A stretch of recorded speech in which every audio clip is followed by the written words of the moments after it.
ओम नमो भगवते वासुदेवाय। ओम नमो भगवते वासुदेवाय। ओम नमो भगवते वासुदेवाय।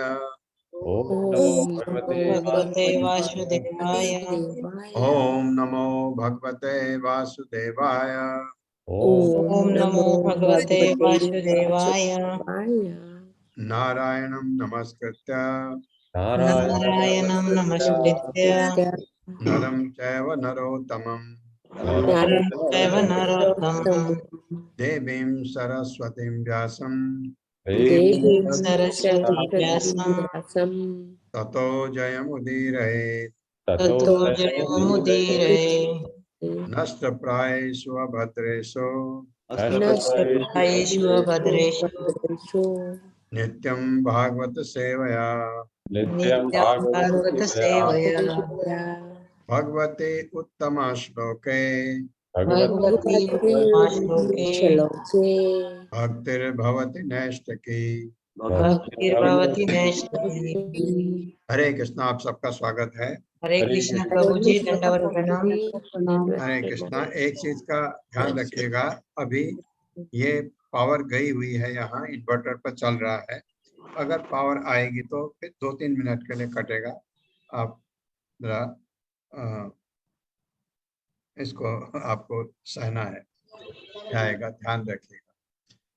35वां श्लोक से आगे बढ़ते हैं। सो अहम स्माम्नाय मयः तपोमयः प्रजापतीनाम् अभिवन्दितः पतिः आस्थाय योगं निपुणं समाहितः तं न अध्यगच्छं यत् आत्मसंभवः। सोऽहं समाप्नाय मयः तपोमयः प्रजापतीनाम् अभिवन्दितः पतिः आस्थाय योगं निपुणं समाहितः तं न अध्यगच्छं यत् आत्मसंभवः। मेरे साथ पढ़िए। सो अहम समाप्नाय मयः तपोमयः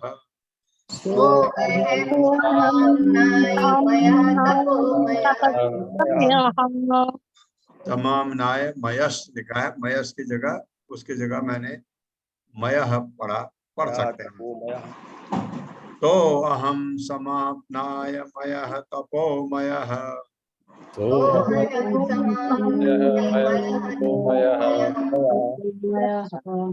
प्रजापतीनाम् अभिवन्दितः पतिः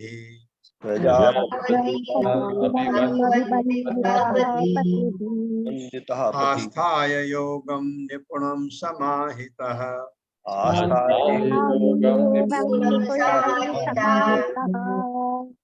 तं न अध्यगच्छं यत् आत्मसंभवः।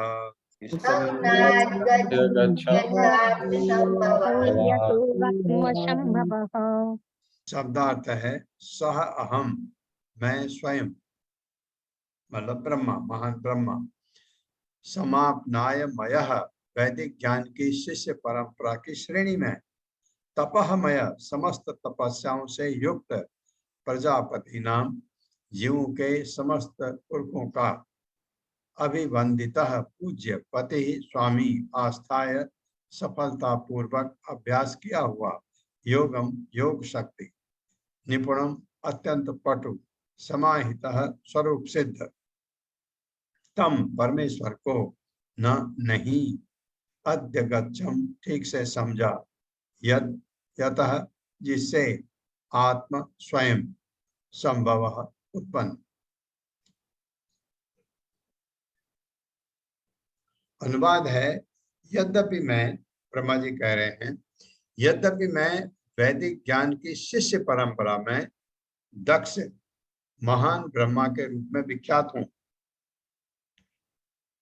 और यद्यपि मैंने सारी तपस्याएं की हैं, तथा यद्यपि मैं योग शक्ति एवं आत्म साक्षात्कार में पटु हूं, और मुझे सादर प्रणाम करने वाले जीवों के महान प्रजापति मुझे इसी रूप में मानते हैं, तो भी मैं उन भगवान को नहीं समझ सकता जो मेरे जन्म के मूल उद्गम है।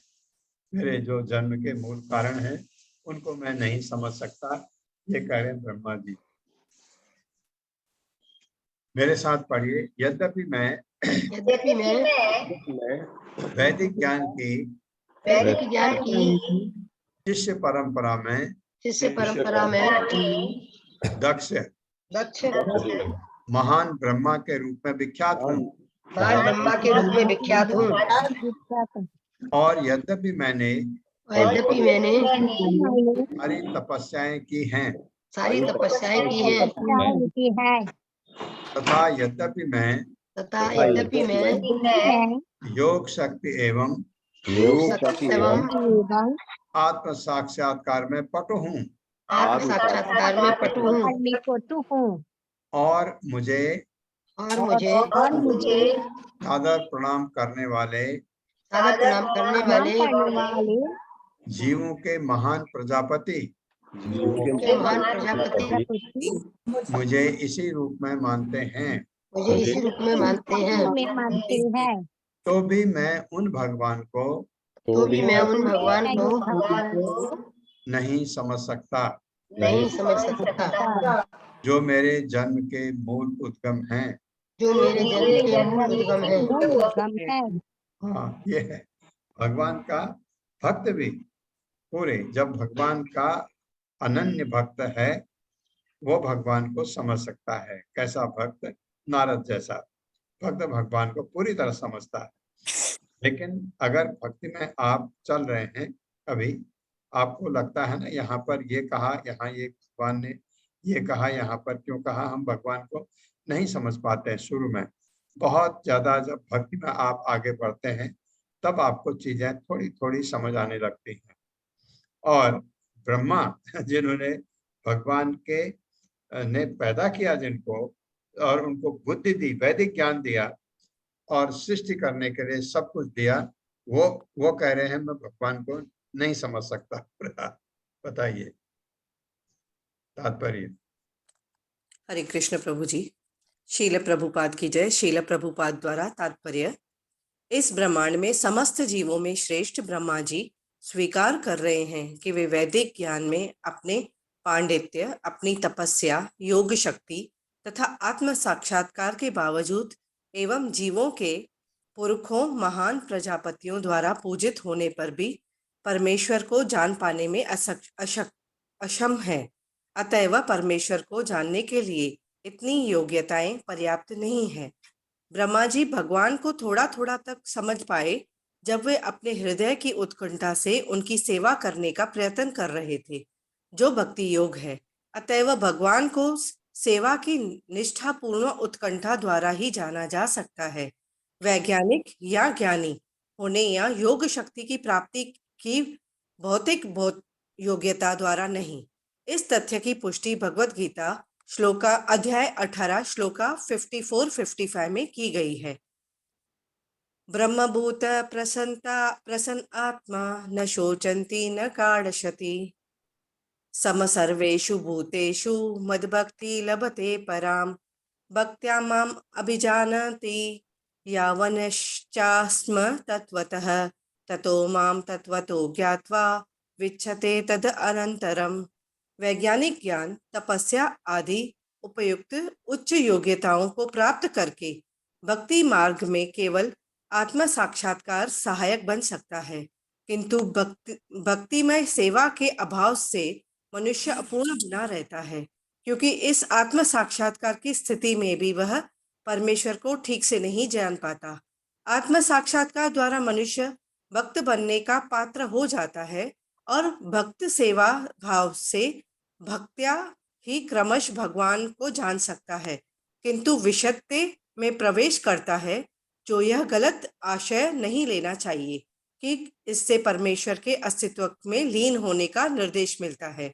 इस भौतिक जगत में भी मनुष्य भगवान के अस्तित्व में लीन हो सकता है। कोई भी भौतिकतावादी आत्मा को पदार्थ से विलग नहीं कर सकता, जिस प्रकार कोई अबूझ व्यक्ति दूध में मक्खन विलग नहीं कर सकता, क्योंकि आत्मा भगवान की बहिरंगा शक्ति में लीन रहती है। भक्ति में भक्त्या इसे विच्छन्ति का अर्थ है साक्षात भगवान का सानिध्य करने में समर्थ होना। भक्ति का अर्थ है भव बंधन से मुक्त होना और भगवान की तरह बनकर उनके धाम में प्रवेश करना। भक्ति योग या भक्तों का लक्ष्य अपने सत्ता खोना नहीं है। मुक्ति के 5 प्रकार है, जिनमें सायुज्य भक्ति भगवान के अस्तित्व या शरीर में लीन होना है। मुक्ति के अन्य प्रकारों में सूक्ष्म आत्मा की सत्ता बनी रहती है, वह भगवान के दिव्य प्रेमा भक्ति में लगी रहती है। भगवत गीता में श्लोकों में विच्छन्ति शब्द उन भक्तों के लिए आया है जो किस प्रकार की मुक्ति के लिए इच्छुक नहीं रहते। भक्तगण अपनी स्थिति की परवाह न करते हुए भगवान की सेवा में संलग्न रहने मात्र में तुष्ट रहते हैं। ब्रह्मा जी प्रथम जीव हैं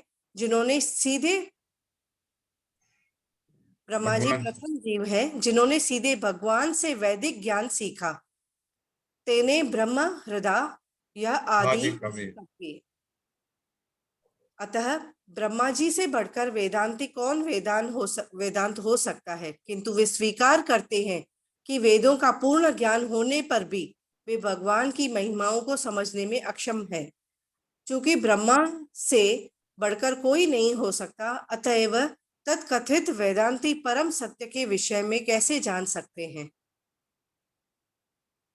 अतएव तत्कथित वेदांती भक्ति के साथ भक्ति वेदांत में प्रशिक्षित हुए बिना भगवान के अस्तित्व में प्रवेश नहीं कर सकते। वेदांत का अर्थ है आत्म साक्षात्कार और भक्ति का अर्थ है कुछ हद तक भगवान का साक्षात्कार। भगवान का कोई भी पूर्णत नहीं जान सकता, लेकिन आत्म समर्पण तथा भक्ति भाव से उन्हें कुछ जाना जा सकता है, अन्य किसी भी विधि से नहीं। ब्रह्म संहिता में भी कहा गया है, वेदेषु दुर्लभम अर्थात वेदांत के अध्ययन से शायद ही भगवान के अस्तित्व को जाना जा सके, किंतु भगवान अदुर्लभम आत्मभक्तो अपने भक्तों के लिए सहज सुलभ है। अतएव शील व्यासदेव के वेदांत सूत्र के संकलन से संतोष नहीं हुआ। उन्होंने उसके बाद अपने गुरु नारद के उपदेश से श्रीमद् भागवत का संकलन किया, जिससे वेदांत के असली आशय को समझा जा सकता है। हरे कृष्ण प्रभु जी। हरे कृष्ण। ये श्लोक कहता है, ब्रह्मा जी कहते हैं, मैं भगवान को नहीं समझ सका अच्छी तरह। भगवान को भक्त हैं, समझते हैं, लेकिन जितना उनको भगवान के बारे में ज्ञान है उस हिसाब से बता रहे हैं। हालांकि मैं ऐसा हूँ, मैंने बहुत तपस्या की है और मैं आत्म साक्षात्कार में भी पटु हूँ, लेकिन मैं भगवान को नहीं समझ सकता। समझते हैं मतलब पूरा नहीं समझ सकता। भगवान को समझने का एक ही विधि है, भगवान की भक्ति। आत्म साक्षात्कार की वो विधि है जिससे आप भगवत धाम में प्रवेश कर सकते हैं, लेकिन भगवान को समझने के लिए भक्ति चाहिए। भक्ति ही भगवान को, अगर आप भक्ति करते हैं, आप भगवान को थोड़ा थोड़ा समझने लगते हैं। भक्ति में आप बहुत आगे बढ़ते हैं तो आप भगवान को ज्यादा समझने लगते हैं। भगवान के भक्त बन जाते हैं तो आप भगवान को पूरी तरह समझ सकते हैं। चैतन्य चरितामृत में एक अंत्य लीला में मैं पढ़ रहा था कल, उसमें रूप गोस्वामी को चैतन्य महाप्रभु देख करके चकित रह गए। रूप गोस्वामी ने वो मंत्र लिखे 2-3 जो चैतन्य महाप्रभु सोच रहे थे भगवान के बारे में लिखने के लिए सोच रहे थे, तो उन्होंने वही चीज रूप गोस्वामी का लिखा हुआ देखा। तो उन्होंने रूप गोस्वामी को कहा कि तुम मेरे हृदय की बात को कैसे जानते हो?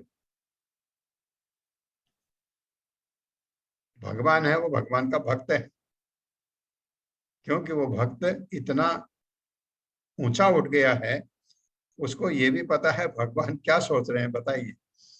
तो फिर ये हुआ, फिर चैतन्य महाप्रभु ने उनके और जो अनुयायी थे, सार्वभौम भट्टाचार्य थे, स्वरूप दामोदर थे और रामानंद राय बहुत बड़े भक्त थे उनके, वो सबको सुनाया, सबको लेके गए रूप गोस्वामी के पास, कहा इनको सुनाया। फिर रामानंद राय बड़े महान विद्वान थे भक्ति योग में, उन्होंने कहा कि राधा का ये वाला जो है वो वाला सुनाओ, राधा की इसका वर्णन तुमने कैसे किया है, वो सब समझाते रहे। फिर उन सब ने कहा चैतन्य महाप्रभु को, महान कवि है ये रूप गोस्वामी। उन्होंने कहा प्रभु ये हो ही नहीं सकता कि ये आपकी कृपा के बिना बना हो, ये आपकी कृपा से बना है। देखिए, इनके बड़े भाई थे सनातन गोस्वामी, उनको वाराणसी में बहुत लंबे टाइम तक चैतन्य महाप्रभु ने भक्ति योग बताया और उनको बोला कि वृंदावन जाओ और भक्ति करो और लिखो भी, सनातन गोस्वामी को। और रूप गोस्वामी को इतना लंबा टाइम उन्होंने बताया भक्ति योग के बारे में, इतना लंबा टाइम नहीं बताया, कहा वृंदावन जाओ। सनातन गोस्वामी बाद में गए, रूप गोस्वामी पहले चले गए थे वृंदावन। तो सबने कहा कि आपकी कृपा के बगैर ये नहीं हो सकता, क्योंकि उनको चैतन्य महाप्रभु को रूप गोस्वामी बहुत ही प्रिय था। प्रिय उनको सारे अपने गोस्वामी थे, अपने सारे भक्त बहुत प्रिय थे, लेकिन रूप गोस्वामी के लिए तो उन्होंने रूप गोस्वामी को गले लगाया। रूप गोस्वामी से फिर जैसे मैं आपको बता रहा था कि सबने प्रश्न किए, ये तुमने कैसे वर्णन किया, ये तुमने ये वाला चीज कैसे वर्णन किया, उन्होंने सारे श्लोक बताए जो उनके एक ग्रंथ में लिखी हुई है, वो बताया। तो बाद में उन्होंने कहा चैतन्य महाप्रभु को, प्रभु ये बिना आपकी कृपा के नहीं हो सकता है, इसके ऊपर आपकी कृपा है ये करके। तो भगवान की कृपा आती है भक्त के ऊपर। जब महान भक्त कोई हो जाता है तो भगवान को ही जानता है और कुछ नहीं जानता है, दुनियादारी कुछ नहीं, उसको कुछ नहीं समझता, खाली भगवान को समझता है। ये इसमें बड़ा अच्छी तरह बताया गया है। एक मैं आपको सोच रहा था, हाँ ये है, ब्रह्मा जी प्रथम जीव हैं जिन्होंने सीधे भगवान से वैदिक ज्ञान सीखा। तेने ब्रह्म हिदाय आदि कवये मुह्यन्ति यत् सूर्यः। ये कौन सा श्लोक है, याद है आपको? भागवतम के पहले स्कंद का पहला श्लोक है, इसमें आता है ना। जी प्रभु। दूसरा लाइन है, तेने ब्रह्म हृदय आदि कवये मुह्यन्ति यत् सूर्यः। ये तो तेने ब्रह्म हृदय, ब्रह्मा के हृदय में आपने ज्ञान डाला है, ये कह रहे। अतः ब्रह्मा जी से बढ़कर वेदांती कौन विद्वान हो सकता है, जिसको, जो पहले भगवान ने जिनको, लेकिन वे भी स्वीकार करते हैं कि वेदों का पूर्ण ज्ञान होने पर भी वे भगवान की महिमाओं को समझने में अक्षम हैं। जो कि ब्रह्मा से बढ़कर कोई नहीं हो सकता, अतः तथाकथित वेदांती परम सत्य के विषय में कैसे जान सकते हैं। जो लोग ढींग मारते हैं, ये है कौन करते हैं, ये निर्विशेषवादी। अतः तथाकथित वेदांती भक्त के साथ भक्ति वेदांत में प्रशिक्षित हुए बिना भगवान के अस्तित्व में प्रवेश नहीं कर सकते। वेदांत का अर्थ है आत्म साक्षात्कार। सुन लीजिए, आत्म साक्षात्कार, और वह आपको भगवान के धाम में ले जा सकता है। और भक्ति का अर्थ है कुछ हद तक भगवान का साक्षात्कार, भगवान को जानना। भगवान को कोई भी पूर्णतः नहीं जान सकता यदि, लेकिन आत्मसमर्पण तथा भक्ति भाव से उन्हें कुछ कुछ जाना जा सकता है। ये भगवत गीता के 11वें अध्याय में अर्जुन ने भी भगवान को कहा, भगवान आप हैं क्या? आप तो गजब ही हैं। उसको पता था ये भगवान है, लेकिन ये नहीं पता था ये तो ऐसे भी, जब विराट रूप दिखाया। तो बाद में अर्जुन कहते हैं उनको कि आप भी अपने को अपनी अंतरंगा शक्ति से जान सकते हो, आप तो ऐसे हो, आपको समझ पाना बहुत कठिन है। तो एक ब्रह्म संहिता में ब्रह्मा जी ने लिखा है, वेदेषु दुर्लभम अदुर्लभम आत्मभक्तम। यह है अद्वैतम अच्युतम अनादिम अनंत रूपम। भगवान के अद्वैत है, अद्वैतम अच्युतम अनादिम अनंत रूपम आद्यम पुराण पुरुषम नव यौवनम च वेदेषु दुर्लभम अदुर्लभम आत्मभक्तौ। वेदेषु दुर्लभम, वेदों के ज्ञान से आपको पाना दुर्लभ है, मुश्किल है। अदुर्लभम आत्मभक्तौ, अगर आपका भक्त है उसके लिए आप सहज है। भक्त के लिए भगवान को पाना समझना सहज है, और आप बहुत ज्ञान लेके आप समझने की कोशिश करो, नहीं समझ सकते। इसका मतलब भक्ति करनी है। बिना भक्ति के भगवान को समझना असंभव है। तो इसमें अतएव श्री व्यासदेव को वेदांत सूत्र के संकलन से संतोष नहीं हुआ। वेदांत सूत्र लिखा उन्होंने, बहुत बड़ा ग्रंथ है, और उसका जो एक्चुअली जो व्याख्या है के रूप में ये भागवतम है। वेदांत सूत्र पढ़ा, जो कौन पढ़ते हैं उसको निर्विशेषवादी, अर्थ लगाते हैं अपने ढंग से अलग। तो इसलिए वेद व्यास खुश नहीं थे, तो नारद ने, उनके गुरु थे नारद, नारद ने उनको कहा ये लिखो, ऐसा लिखो। तब श्रीमद् भागवत जो है का संकलन आखिरी में हुआ। इसलिए भागवतम जो है, ये जितने भी ग्रंथ हैं वेद व्यास ने लिखे हैं, उसमें सबसे अच्छा ग्रंथ माना जाता है। क्या है तीसरा श्लोक? निगम कल्प तरोर गलितम फलम, निगम कल्प तरोर गलितम फलम। क्या वेदों के जो पेड़ है उसका परिपक्व फल है भागवतम। ये कहा है ना, तीसरा मंत्र जो हम पढ़ते हैं हमेशा नए चैप्टर आने पर, निगम कल्प तरोर गलितम फलम सुख मुखाद अमृत दब संयुक्तम पिबत भागवतम रसमालयम। ये ऐसा ग्रंथ है भागवतम, इसको श्रद्धा से प्रेम से अगर आप सुनते हैं तो आपका कल्याण हो सकता है। भागवतम ग्रंथ बहुत महान है, भगवत गीता उसके बाद भागवतम। भागवतम पढ़ने के लिए भगवत गीता का पूरा ज्ञान होना चाहिए। ये चीज जब आपने भागवतम 18 दिन की भगवत गीता पढ़ी है तो आप भागवतम को एक एक श्लोक करके पूरा पढ़िए, तब भागवतम शुरू करना चाहिए। जो इवनिंग क्लास है हमारी, उसमें मुझे जब मैं इवनिंग क्लास जब ये 18 दिन की भगवत गीता लेता था तो मुझे कुछ उसमें बहुत अच्छे पार्टिसिपेंट थे, उन्होंने कहा कि आप भागवतम हम सुनना चाहते हैं आपसे। मैंने भागवतम एक बार पढ़ी थी, पहले पूरी पढ़ी थी, लेकिन पढ़ाने के पर्पज से नहीं पढ़ी थी, ऐसे एज ए रीडर पढ़ी थी।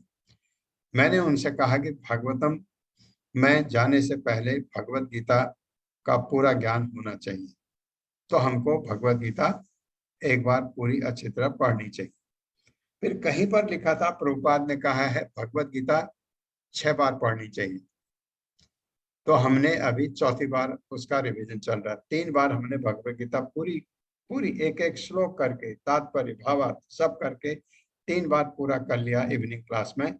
चौथी बार शुरू हो रहा है, अब हम श्लोक और भावार्थ ये करके चौथी, पांचवी, छठी बार 6 बार कर रहे हैं। जब पूरा हो गया तो हमने भागवतम शुरू की, तो वो उसमें आप दूसरे स्कंद में है, वो तीसरे स्कंद में इवनिंग क्लास। तो इसलिए भगवत गीता का ज्ञान होना बहुत जरूरी है भागवतम सुनने के लिए, ये प्रभुपाद ने भी कहा है। तो ये ब्रह्म संहिता में जो ये श्लोक है बहुत ही अच्छा है कि वेदेश दुर्लभम अदुर्लभम आत्म भक्तों, भक्तों के लिए भगवान दुर्लभ नहीं है, सहज में मिल जाते हैं। तो ये इसलिए ये जो श्रीमद् भागवत का संकलन आखिरी में किया वेदव्यास ने, इसलिए ये ग्रंथ बहुत ही अच्छा है और हम बहुत भाग्यशाली हैं कि हमको ये ग्रंथ प्रभुपाद से इसका भावार्थ तात्पर्य सुनने को पढ़ने को मिल रहा है। 36वां श्लोक है, न तो अस्मि अहम तच्चरणं समीयुषां भवच्छिदं स्वस्ति अयनं सुमंगलम यो हि आत्ममाया विभवं स्म पर्यगात् यथा नभः स्वान्तं अथा परे कुतः। मेरे साथ पढ़िए, न तो अस्मि अहम तच्चरणं समीयुषां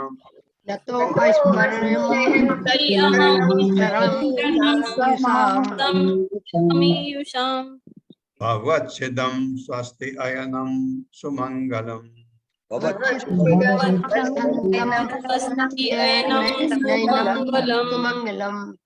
यो हि आत्माया विभवं स्म पर्यगात्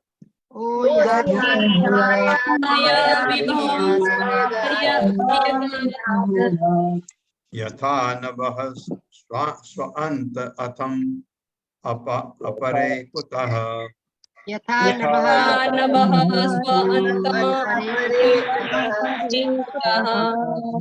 यथा नभः स्वान्तम अथा परे कुतः।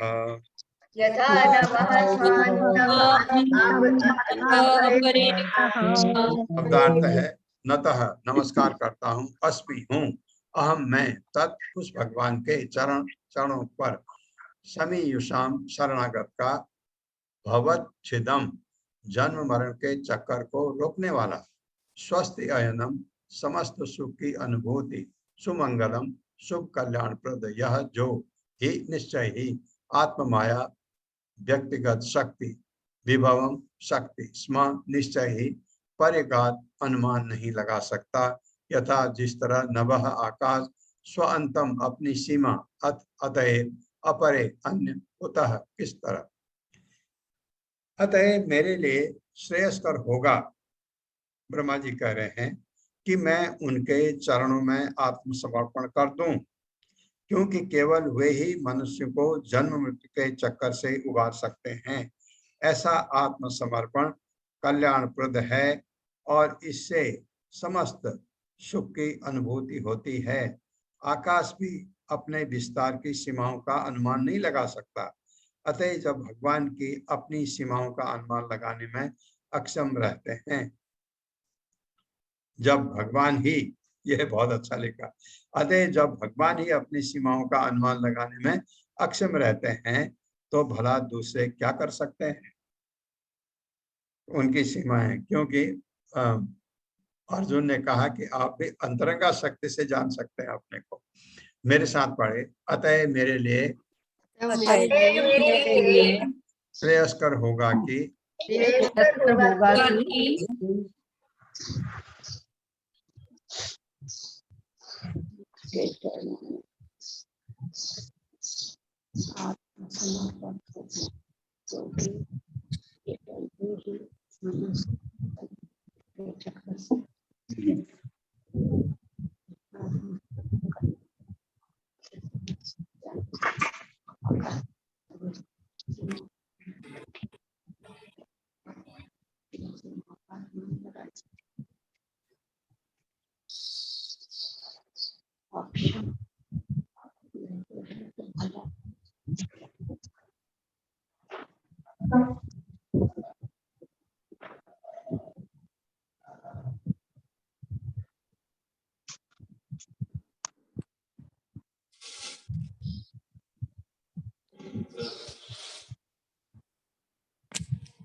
हरे कृष्णा। हरे कृष्ण प्रभु जी। लाइट आ गई तो इसलिए कट गया थोड़ा। अब मेरे साथ पढ़िए। अतः मेरे लिए श्रेयस्कर होगा कि मैं उनके चरणों में आत्मसमर्पण कर दूं, क्योंकि केवल वे ही मनुष्य को जन्म मृत्यु के चक्कर से उबार सकते हैं। ऐसा आत्मसमर्पण कल्याणप्रद है और इससे समस्त सुख की अनुभूति होती है।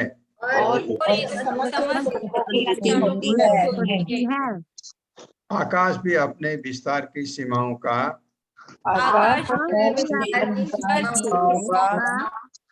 अनुमान नहीं लगा सकता,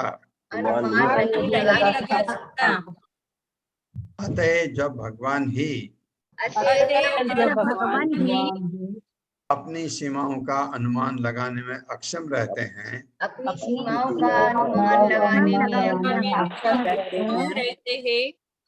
तो भला दूसरे क्या कर सकते हैं। हाँ, तात्पर्य माता जी। हरे कृष्ण। सुषमा बत्रा माता जी।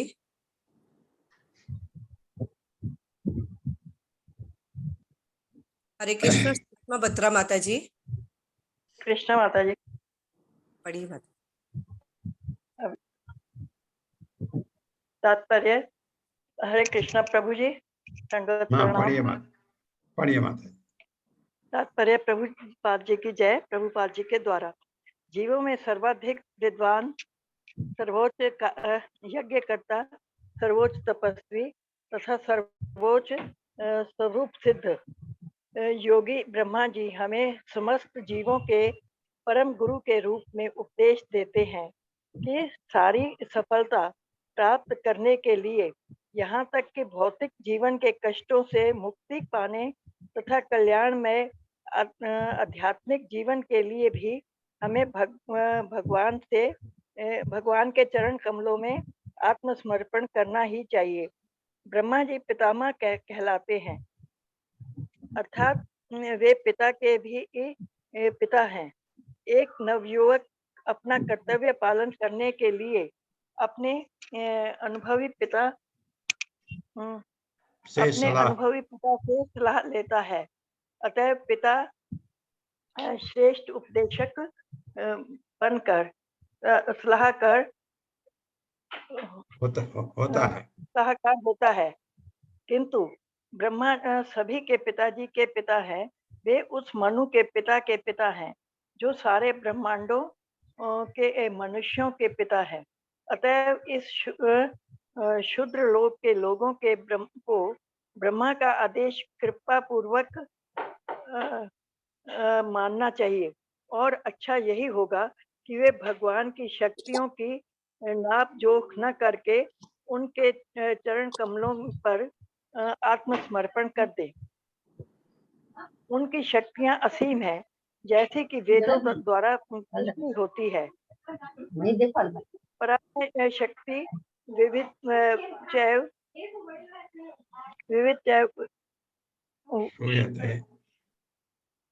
श्रूयते स्वाभाविकी ज्ञान बल क्रिया च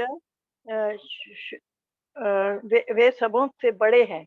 श्वेताश्वर उपनिषद 6:8 में वे सबों से बड़े हैं और अन्य लोग यहाँ तक कि समस्त जीवों में श्रेष्ठ ब्रह्मा जी भी स्वीकार करते हैं कि हिल रहा है हमारे लिए। हाँ, ऊपर है माता जी, ऊपर है माता जी। हमारे ब्रह्मा जी भी स्वीकार करते हैं कि हमारे लिए सर्वोत्तम यही होगा कि उनकी शरण ग्रहण की जाए। अतएव जो अल्पज्ञ हैं वे ही अपने को सर्वे सर्वा होने का दावा करते हैं, लेकिन उनकी पहुंच कितनी है वे एक छोटे से ब्रह्मांड के क्षुद्र आकाश की भी लंबाई चौड़ाई नहीं माप सकते। तथा कथित भौतिक वैज्ञानिक कहता है कि उसे ब्रह्मांड के सर्वोच्च लोक तक पहुंचने में 40,000 वर्ष लगेंगे। यदि वह ये यात्रा अंतरिक्ष यान से करे, यह भी काल्पनिक आदर्श है, क्योंकि कोई भी व्यक्ति 40,000 वर्ष तक जीवित नहीं रह सकता। इसके अतिरिक्त जब अंतरिक्ष यात्री वापस लौटेगा तो जैसा कि आज के मोहग्रस्त वैज्ञानियों में फैशन बन चुका है, सर्वश्रेष्ठ अंतरिक्ष यात्री के रूप में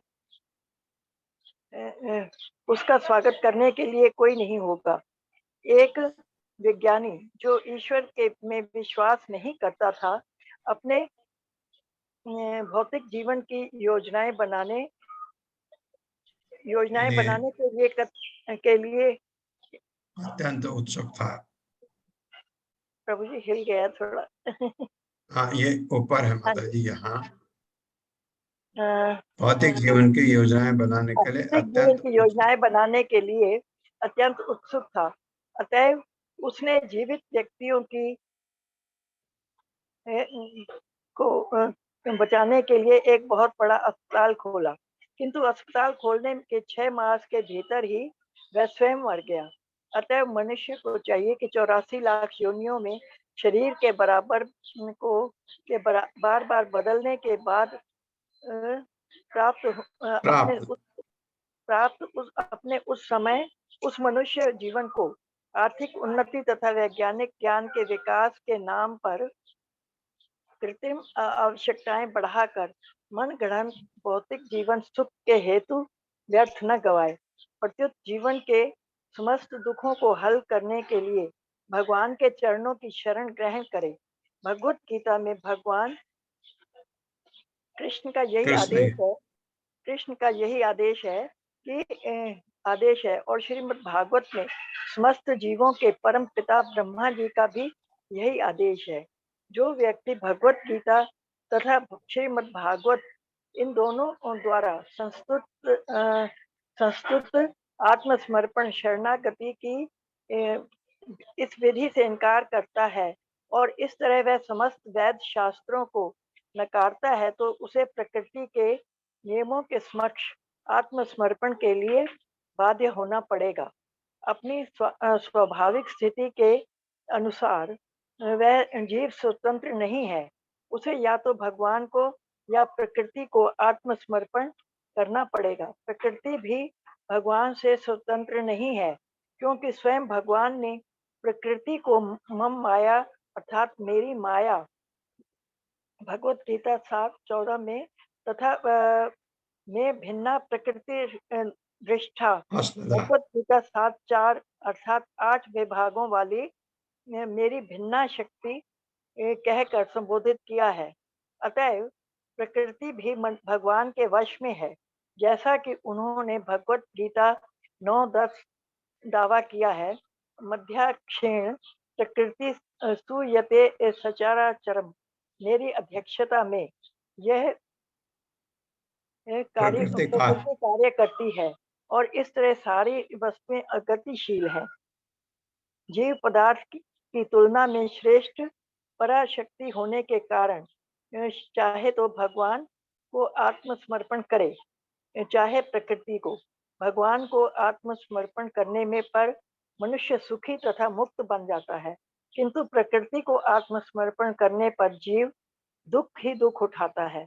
अतएव समस्त दुखों के अंत का अर्थ है भगवान को आत्मसमर्पण करना, क्योंकि यह आत्मसमर्पण की प्रक्रिया स्वयं ही भवच्छिदम यानी समस्त भौतिक कष्टों से मुक्ति, समस्त भौतिक कष्टों से मुक्ति मुक्ति है। अतः भगवान को आत्मसमर्पण करके ही स्वतंत्रता, सुख तथा सौभाग्य की प्राप्ति की जा सकती है, क्योंकि वे पूर्ण स्वतंत्रता, पूर्ण सुखमय तथा पूर्ण कल्याणमय है। ऐसी मुक्ति तथा सुख असीम भी होते हैं और इसकी तुलना आकाश से की गई है, यद्यपि वे आकाश से भी बढ़कर है। हम अपनी वर्तमान स्थिति में इस विशालता को आकाश की तुलना द्वारा समझ पाते हैं। हम आकाश को मापने में असमर्थ हैं, किंतु भगवान के सानिध्य से जो सुख तथा मुक्ति प्राप्त होती है वह आकाश की तुलना में बृहत्तर है। यह आध्यात्मिक सुख इतना विशाल है कि स्वयं भगवान भी इसे नहीं नाप पाते। हरे कृष्ण माता जी, हरे कृष्ण माता जी। किसी और को दीजिए। अशोक प्रभु जी। धन्यवाद। हरे कृष्ण अशोक प्रभु जी। हरे कृष्ण माता जी। शील प्रभुपाद जी की जय। शील प्रभुपाद जी का तात्पर्य, शास्त्रों में कहा गया है ब्रह्म सौख्यम तुरंतनम, आध्यात्मिक आनंद असीम है। यहाँ पर कहा गया है कि भगवान भी ऐसे सुख को नहीं माप पाते, किंतु इसका अर्थ ये नहीं है क्योंकि भगवान इसे माप नहीं सकते, इस दिशा में अपूर्ण है। वास्तविक स्थिति है कि भगवान इसे माप सकते हैं, लेकिन भगवान में जो सुख है वो परम ज्ञान के कारण भगवान से अभिन्न भी है। अतएव भगवान से प्राप्त होने वाला सुख भगवान द्वारा मापा जा सकता है, लेकिन ये सुख पुनः बढ़ जाता है और जब भगवान इसे दोबारा मापते हैं तो ये सुख और बढ़ता जाता है। इस प्रकार वृद्धि तथा माप में लगातार स्पर्धा चलती है, यहाँ तक कि ये कभी रुकती नहीं है और अनंत रूप से चलती रहती है।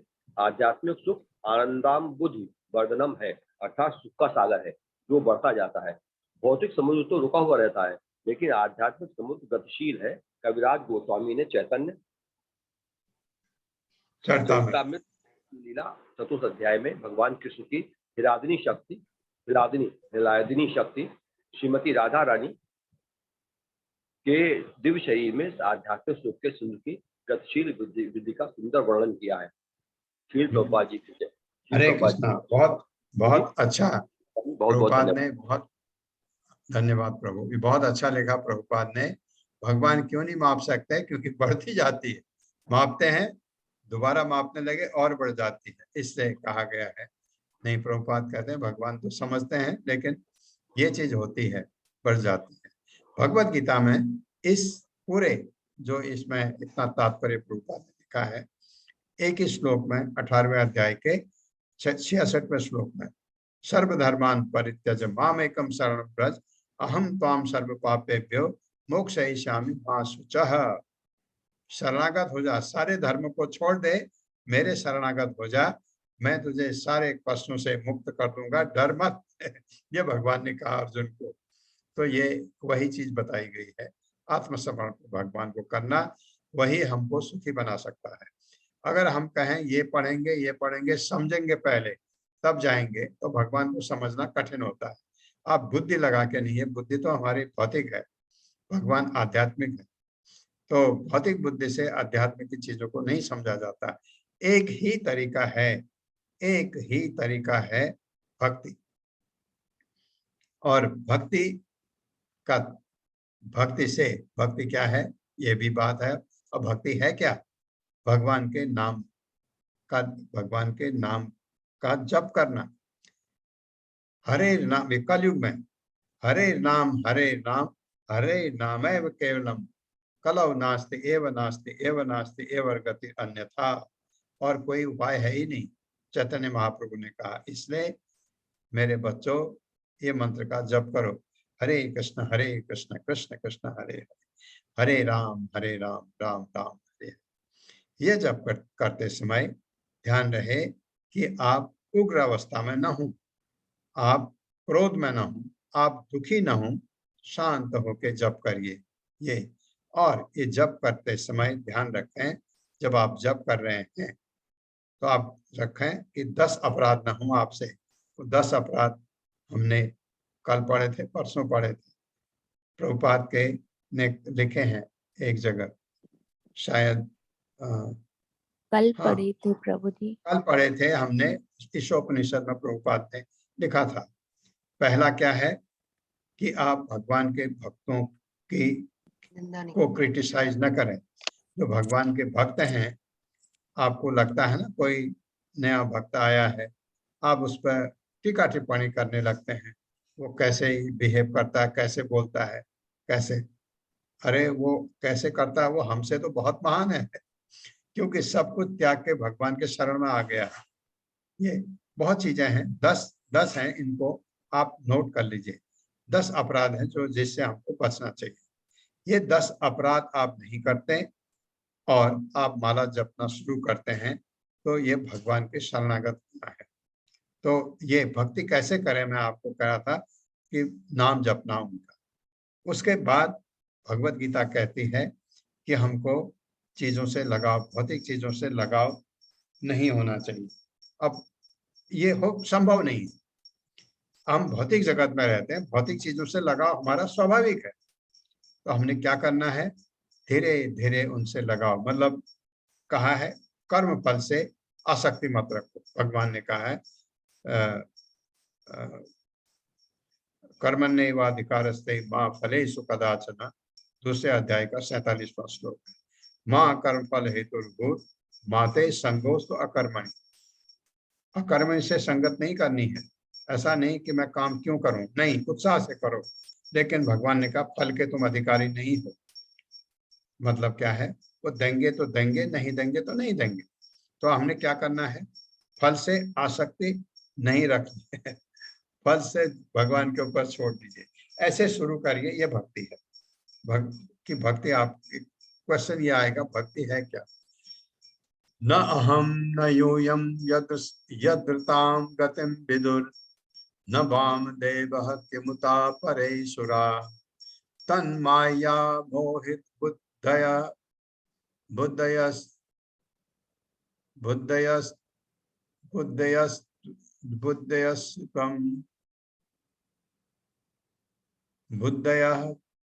त्विदं या तु इदं तन्माया मोहित बुद्धयस्त्विदं विनिर्मितं च आत्म समं विचक्षमहे। मेरे साथ पढ़े, न अहम न यूयम यदृताम गतिम विदुर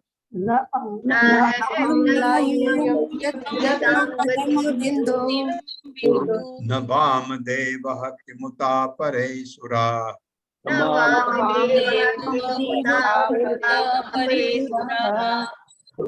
तन्माया मोहित बुद्ध्यस्तिदं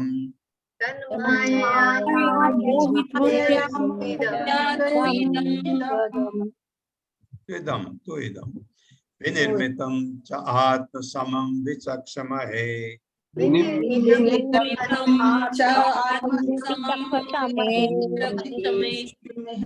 शब्दार्थ है न तो अहम मैं, न तो यूयम तुम सब मेरे पुत्र, यत जिसका ऋताम वास्तविक गतिम गति विदुः जानते हैं, न तो वामदेव शिव जी किम क्या उत और कुछ अपरे अन्य सुरा देवता तत् उसकी माया माया से मोहित मुक्त बुद्धयः ऐसी बुद्धि से तो लेकिन इदम यह विनिर्मितम जो उत्पन्न किया जाता है च भी आत्मसमम अपनी शक्ति के बल पर विचक्षमहे देखते हैं।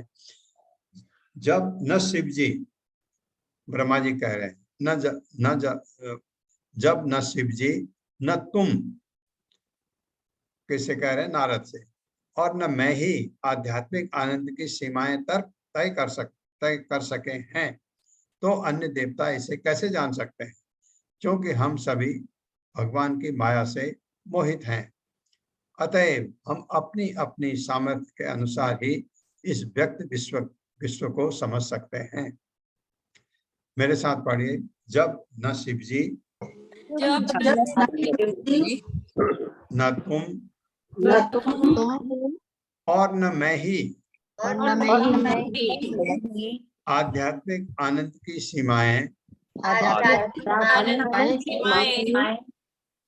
तय कर सके हैं, तो अन्य देवता इसे कैसे जान सकते हैं, क्योंकि हम सभी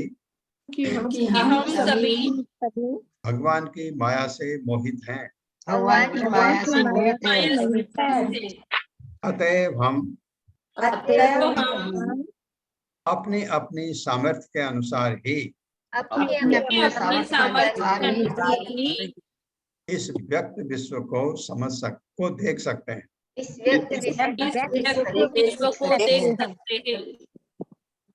तात्पर्य। हरे कृष्ण। त्रिमोदक माता जी। हरे कृष्ण।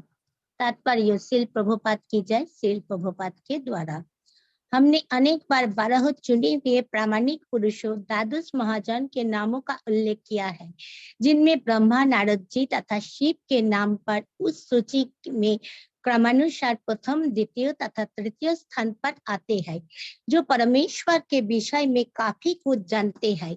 अन्य देवता, उपदेवता, गंधर्व, चरण, विद्याधर, मनुष्य या असुर संभवतः भगवान कृष्ण की शक्तियों के विषय में पूरी तरह कभी नहीं जान सकते। इनमें से देवता, उपदेवता, गंधर्व इत्यादि उच्चतर लोकों के उच्च कोटि के बुद्धिमान व्यक्ति है। मनुष्य मध्यलोक के निवासी है और असुर अधोलोक के निवासी है। इनमें से सबकी परम सत्य विषयक अपनी अपनी अवधारणाएं हैं। जिस प्रकार की मानव समाज में विज्ञानी या ज्ञान मार्गी दार्शनिकों की होती है, ये सारे जीव भौतिक प्रकृति के प्राणी हैं। अतः ये सब भौतिक प्रकृति के तीनों गुणों के चमत्कारी प्रदर्शन से मोहित रहते हैं। ऐसे मोह का उल्लेख श्रीमद् भगवद गीता में हुआ है। त्रिभि गुणम त्रिभि गुणम गुणमय भैरवी सर्वमिदं जगत।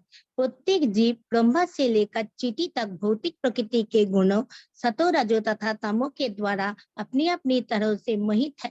हर कोई अपनी व्यक्तिगत क्षमता के अनुसार सोचता है कि हमारे समक्ष व्यक्ति या ब्रह्मांड ही सब कुछ है।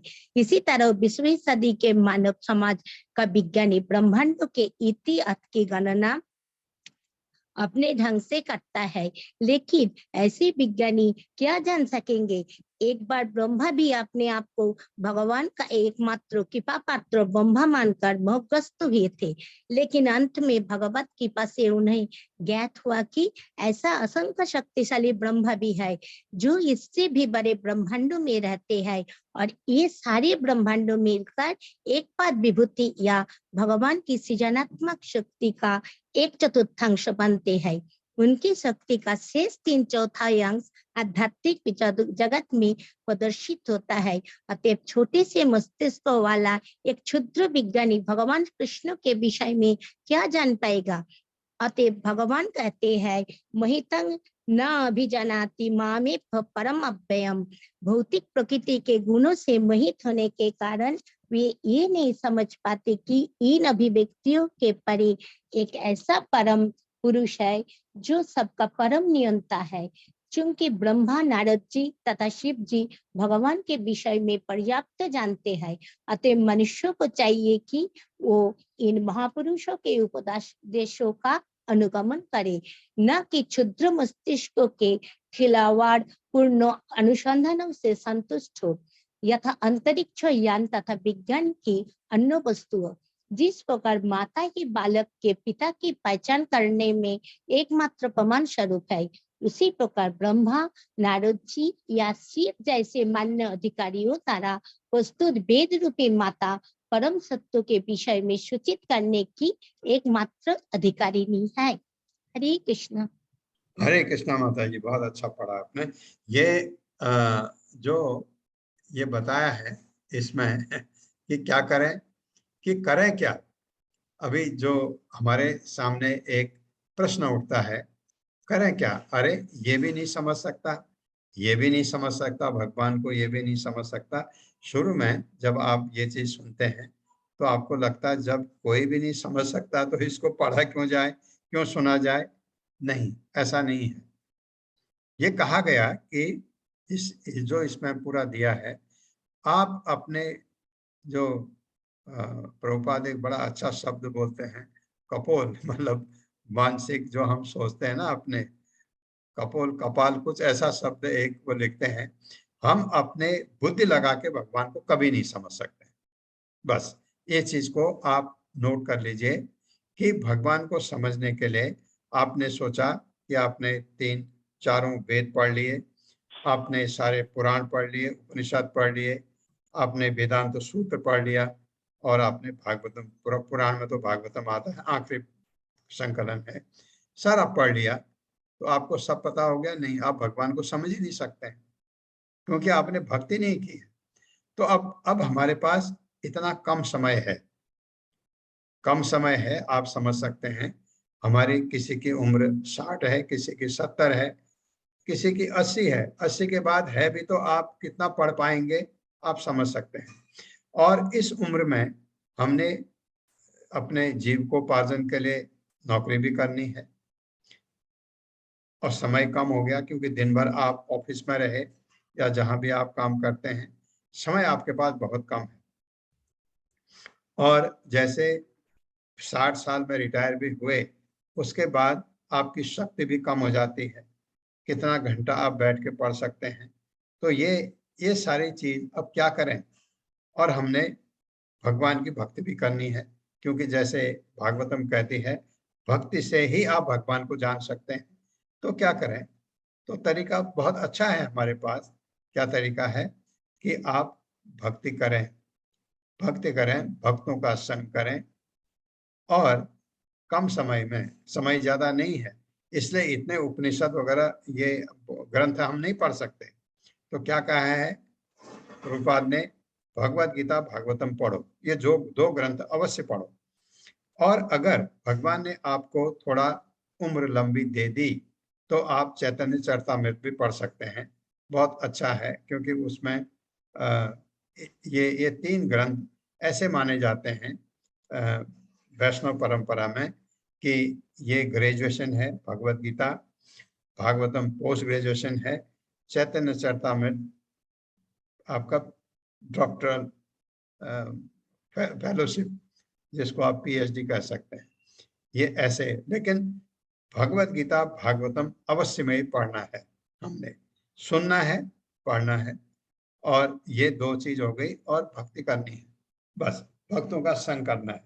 इतना आप कर सकते हैं, इतना कर सकते हैं। ये चीज गारंटेड है कि आपका अगले जन्म में आप मनुष्य रूप में आएंगे, और भगवान ऐसा अवसर आपको देंगे कि आप वहां से अपने को आगे बढ़ा सकते हैं। लेकिन मैं ये कहता हूं, क्यों ये रिस्क क्यों लेना है? अगले जन्म में मनुष्य बन के आएंगे तो हमको चांस देंगे भगवान। हो सकता है ऐसे घर में पैदा कर दें, यहाँ माँ बाप कृष्ण के भक्त हों, तो बचपन से हमको ये शिक्षा मिलेगी तो तरक्की कर सकते हैं, ऐसा हो सकता है। लेकिन ऐसा भी हो सकता है कि हमारी भक्ति यहाँ इतनी अच्छी न रही हो, और भगवान ने हमको एक किसी संपन्न घर में पैदा कर दिया हो, जहाँ बहुत ऐश्वर्य है। ऐश्वर्य में आपके बिगड़ने का चांस बहुत ज्यादा है।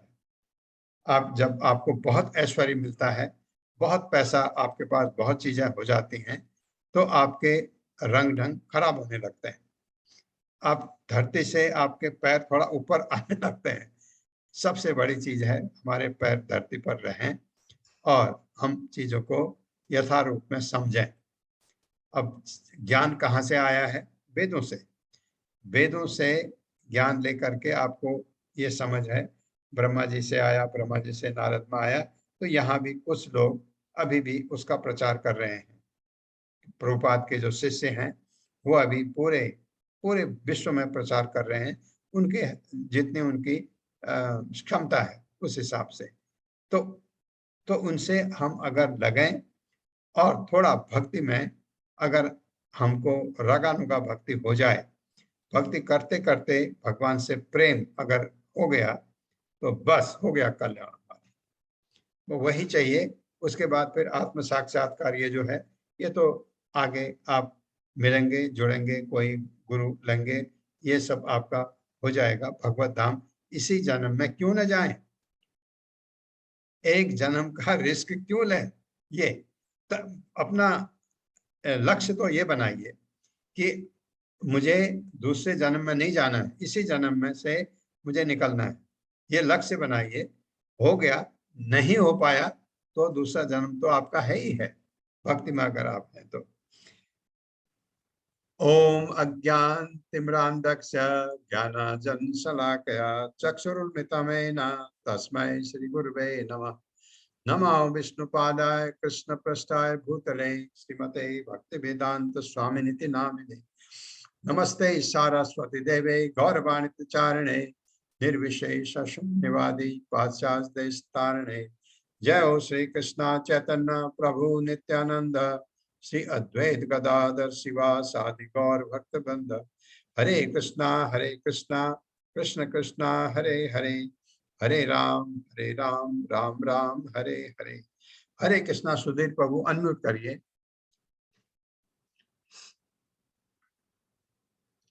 सुधीर प्रभु अनम्यूट करिए अपने को, म्यूट वाला बटन दबाइए। आया गुरुजी अनम्यूट हाँ का। बोलिए। एक जिज्ञासा है प्रभु जी, गुरुजी बहुत ज्यादा, कि जैसे जी ये बताया गया था कि जिस भाव में व्यक्ति मरता है उसको वही हाँ गति मिलती है, ठीक है? बिल्कुल। तो ये गुरुजी मान लीजिए कोई